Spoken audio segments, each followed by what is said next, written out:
Hi hello வணக்கம். இன்னைக்கு நம்ம என்ன பார்க்க போறோம்னா குலோப் ஜாம் எப்படி செய்யறதுன்னு தான் பார்க்க போறோம். வாங்க எப்படி சாஃப்டா எவ்வளோ சூப்பராக செய்யலாம்னு பார்க்கலாம் வாங்க.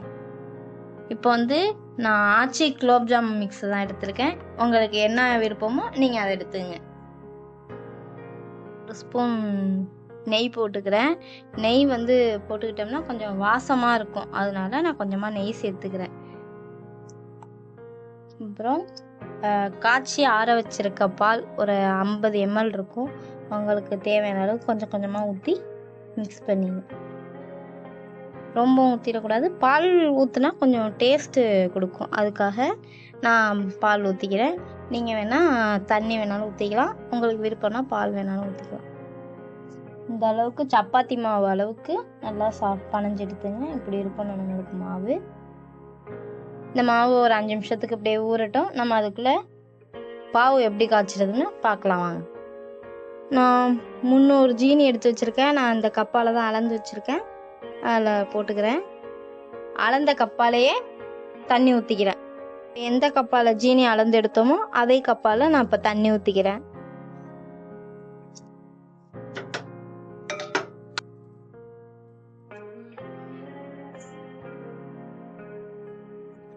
இப்போ அடுப்பு பற்ற வச்சு பாவை நல்லா காய்ச்சிக்குவோம். பாவு அப்படியே ரெடி ஆகட்டும். நம்ம குலோப் ஜாம் மாவு பனைஞ்சு வச்சுருக்கோம் இல்லையா, அதை எடுத்து சின்ன சின்ன உருண்டையாக எடுத்து உருட்டி வச்சுக்கலாம்.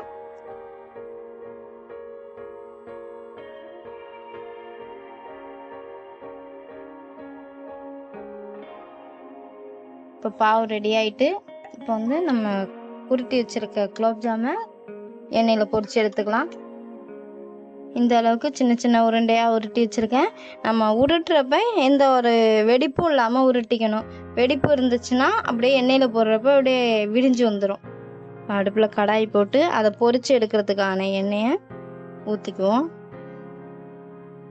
இப்போ எண்ணெய் ஊற்றியாச்சு. எண்ணெய் ரொம்ப ஹீட் ஆகிடக்கூடாது, மிதமான சூடாக இருக்கணும். இப்போ எண்ணெய் சூடாயிடுச்சு. நம்ம எடுத்து வச்சுருக்க குலோப் ஜாம் உருண்டையை அதில் போட்டு பொரிச்சு எடுத்துக்கலாம்.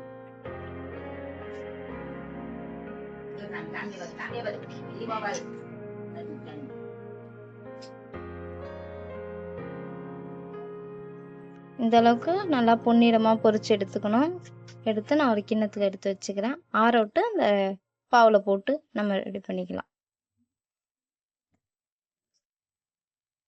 இப்போ ரெடி பண்ணி வச்சுருக்க குலோப் ஜாம் உருண்டையை அந்த பாவில் போட்டுக்கலாம்.